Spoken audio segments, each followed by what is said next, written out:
Hello everybody, nice to meet you. Our read word of God, Exodus chapter 4, let's read it together.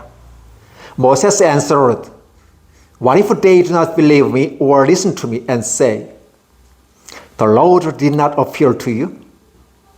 Then the Lord said to him, 'What is that in your hand?' 'A staff,' he replied. Then the Lord said, 'Throw it on the ground.' Moses threw it on the ground, and it became a snake, and he ran from it.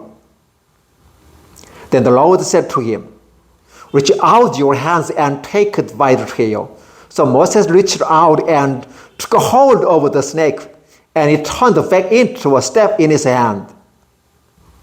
'This,' said the Lord, 'is so that they may believe that the Lord, the God of their fathers, the God of Abraham, the God of Isaac, the God of Jacob, has appeared to you.'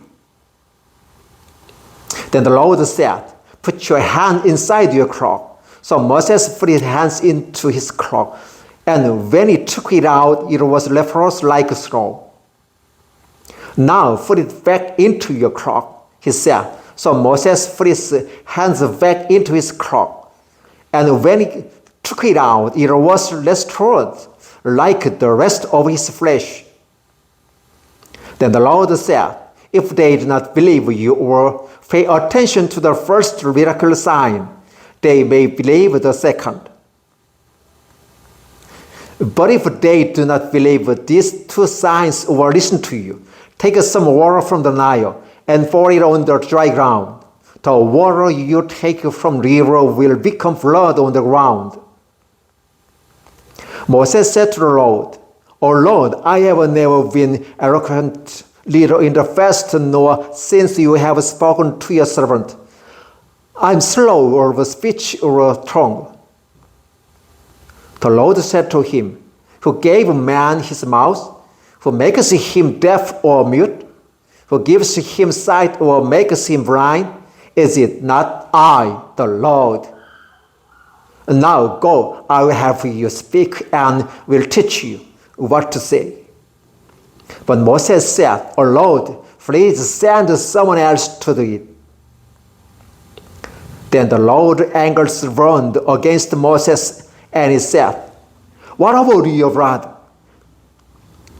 Aaron the Levite? I know he can speak well. He is already on his way to meet you, and his heart will be glad when he sees you. You shall speak to him and put words in his mouth. I will have both of you speak and will teach you what to say. He will speak to his people for you, and it will be as if he were your mouth and as if you were God to him. But take this staff in your hands so you can perform miracle signs with it.' Then Moses went back to Jethro, his father-in-law, and said to him, 'Let me go back to my own people in Egypt to see if any of them are still alive.' Jethro said, 'Go, I will see you well.'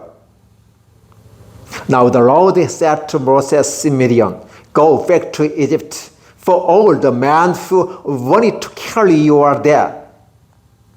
So Moses took his wife and sons, put them on a donkey, and started back to Egypt, and he took the staff or God in his hand. The Lord said to Moses, 'When you return to Egypt, see that you perform before Pharaoh all the wonders I have given you the power to do. But I will harden his heart so that he will not let the people go.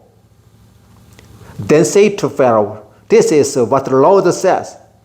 Israel is my firstborn son. And I told you, let my son go so he may worship me. But you refuse to let him go, so I will kill your firstborn son."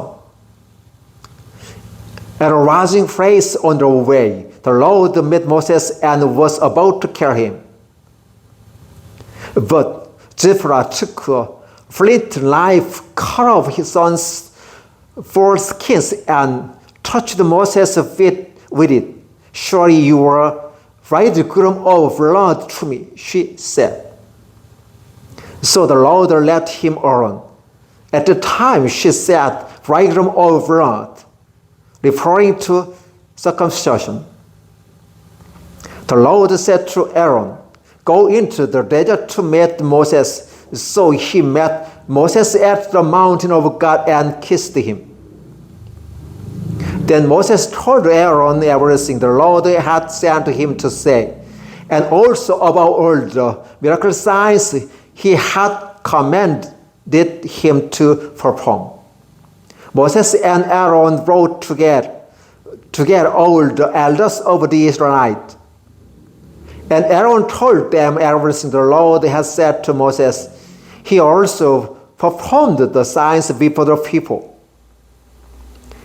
And they believed, and when they heard that the Lord was concerned about them and had seen their misery, they bowed down and worshipped. Exodus chapter 4, verses 1 through 31. Thank you.